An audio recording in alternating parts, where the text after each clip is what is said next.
Hi, everybody. Bobby Ogilvy, product manager and professional coach.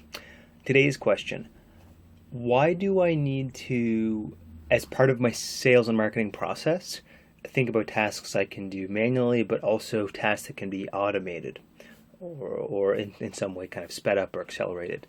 So the magic word here is scaling.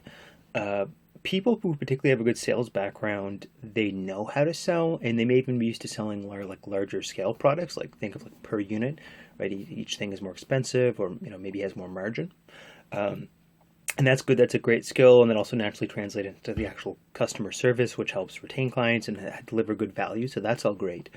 But particularly when you're dealing in our modern online world, you need ways to hit lots of people at once.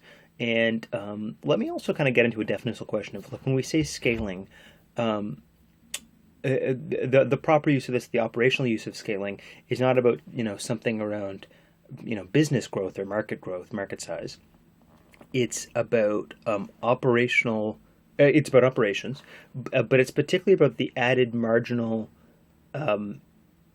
value or like effort demanded for something. So you could think of in a pure labor sense, each unit of demand, let's say at its most inefficient, is very tied to a unit of labor, right? So a very obvious example of that would be like a cab ride, right?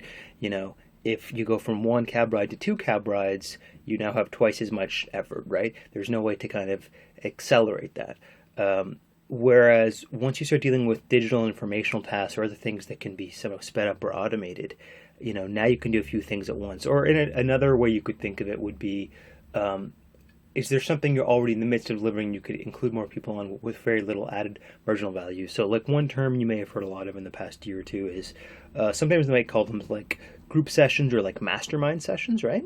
So you could have a bunch of clients which are paying to be part of this mastermind session, and you have, I think size is up to you. Like, putting on my coaching hat for a second, I wouldn't want more than 12 people. I think 6 to 12 is a good number, right? Enough people that you got different engagement and input, not so much that everyone doesn't get a chance to talk. And anyway, so like that would be a good use case where each added person, how much added effort does that seventh, eighth, ninth, 10 person add? Very little added effort, yet it delivers a lot of value for them. And the good thing with that from a pricing standpoint is that it means you don't have to charge as much for this. So it's not a lot of added effort. It's not a lot of added effort for you. You can still get income from it, but it's a way to kind of increase your market scope. So I guess the scalability in that sense isn't just that you want to find ways to get more revenue in or do it more, efficiently. That's true, but it also means that you can, have contact with more people at once. Another way you could think of the efficiency piece is to say, there's a certain the main work, the main in your business, the main kind of content work of what you do is really what you tend to want to focus on, and whether that's coaching or graphic design or doing software development or whatever it is. And in some sense, you're trying to find ways to make all the other parts of your business as easy and automated as possible. And so back to automation in terms of the sales and marketing process, right? So the sales process is really around, sales process starts once you can deal with a particular person, and then it's stages of how qualified are they, how much information do you have broadly about their market or their situation, how much information do you have more specifically about them, that business, that organization, how likely they are to buy or sell, how far are you in the opportunity or negotiation process, right? But in some sense, until you have a specific contact that you're dealing with, that sales process doesn't start. So then if you kind of go upstream from that, what does that mean? Your marketing process. So this is lead generation, the sales qualification, right? Sales process. That means marketing process is demand generation. It's trying to get those leads in. And there's lots of different ways that you can do, have subscriber lists, have people using or accessing things, and keep warm contact through social media and other means, through ongoing content. And I will say more and more the stats say that you want better quality content. And so the good thing about that is that you get to really flourish and display your expertise as an expert, as a subject matter expert, as someone who knows what's going on in this area. And in that way, your content doesn't have to be, salesy and fakey. It's actually just kind of shining out your best qualities, right? And people get to recognize that, this person really knows what they're talking about. Yeah, I want to do business with them. Yeah, I want to buy some good services from them. They know what's going on, right?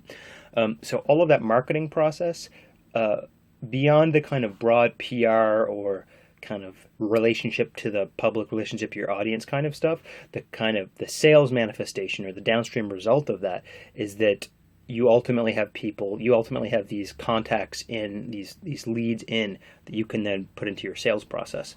um, so that's a lot of what the marketing process is trying to do. And I will say, particularly when you're dealing with innovative products, it's not just because you need to inform them about it. A lot of it is just building awareness and informing people what your product is, and then the kind of trying to market to them. Whereas, for clearly known products, everyone knows what a taxi ride or a carton of milk is, right? They sell that in a different way. You don't need to. There's this amazing thing called sliced bread. Oh my God, sliced bread! Everyone knows what sliced bread is. It's a known quantity, right? Not everyone knows what a new piece of energy analytics software, or the next tier of CRM tools, or whatever new SaaS tool, whatever new digital tool they come up with is, right? So that's why you need to inform people about what particularly your new digital service, your new software does, or your new innovative service. So that's why you want to think about scaling and build that into your sales and marketing process. The good thing about that is that, particularly as a freelancer, it frees you up to focus more on dealing with your clients and the actual content work of what you want to do, and less on work about trying to run your business. So, I mean, if you can set that up, it lets you focus where you want to focus, and make things that much easier to run. So I hope you guys can get good at that, and I hope you learned something today about marketing and the sales process. So again, I'm Bobby Ogilvy, project manager and professional coach. I'll talk to you guys again soon.